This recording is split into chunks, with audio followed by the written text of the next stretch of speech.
안녕하십니까. 오늘은 베드로전서 1장 17절에 19절의 말씀으로 산소망 8번째라는 제목으로 하나님의 말씀을 나누고자 합니다. 본 말씀은 외모로 보시지 않고 각 사람 행위대로 심판하신 이를 너희가 아버지라 부른즉 너희가 나그네로 있을 때를 두려움으로 지내라. 너희가 알거니와 너희 조상이 물려준 헛된 행실에서 대속함을 받은 것은 은이나 금같이 없어질 것으로 된 것이 아니요 오직 흠없고 점없는 어린 양 같은 그리스도의 보배로운 피로 된 것이니라. 하나님은 사람을 외모로 보시지 않습니다. 하나님은 사람의 중심을 보십니다. 또 각 사람의 행위대로 심판하십니다. 하나님은 이 땅에서 각 사람에게 하나님의 뜻대로 살 수 있는 기회를 주셨습니다. 우리는 심판주를 하나님이라고 부릅니다. 하나님은 마지막 날에 각자가 행한 일대로 심판하십니다. 예수께서는 선한 일을 행한 자는 생명의 부활로 악한 일을 행한 자는 심판의 부활로 나오리라 말씀하셨습니다. 우리는 나그네로 있을 때를 두려움으로 지내야 합니다. 우리는 나그네 같은 인생을 살고 있습니다.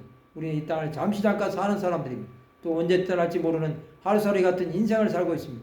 이 땅에 사라질 것들을 붙잡지 말아야 합니다. 우리는 조상이 물려준 헛된 행실에서 대속함을 받았습니다. 그것은 율법으로 죄를 사함을 받을 수 없음을 말한 것입니다.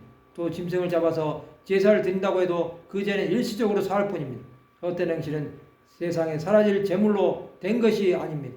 우리는 아침하게 같이 사라질 것을 잡으면 안 됩니다. 그것은 오직 흠없고 점없는 어린 양 같은 그리스도의 보배로운 피로 된 것입니다. 그리스도의 피는 우리를 죄에서 살리실 것입니다. 하나님은 그리스도의 피로 믿는 자들을 죄에서 구원하신 것입니다. 예수의 피가 있기에 우리는 죄에서 값없이 의롭다 하심을 얻은 것입니다. 주의 보혈은 구원하는 능력이 있습니다. 또 그 피를 믿고 나가는 사람들에게는 살리는 하나님의 은혜를 부어주십니다. 예수 그리스도의 보혈은 수많은 사람들에게 생명을 주신 것입니다. 그 보배로운 피는 지금도 수많은 사람들을 살리는 은혜가 있습니다. 그 은혜로 살아가는 우리는 예수의 피를 전하는 사람들이 되어야 합니다. 그리스도의 피는 믿는 자들에게 미치는 하나님의 의가 되는 것입니다.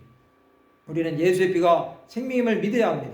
또 그 피가 우리를 제사함을 주시는 것도 알아야 합니다. 이 땅에 수많은 사람들은 예수의 피의 능력을 전하지 않습니다. 그것은 그 피가 구원을 주심을 믿지 않기 때문입니다. 우리는 그럼에도 예수의 피를 전해야 하는 것입니다.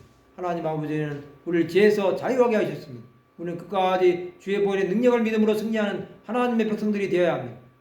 수없는 죄에서 우리를 구원하신 하나님의 은혜를 생각하는 하나님의 사람들이 되시기 바랍니다. 말씀을 마치고자 합니다.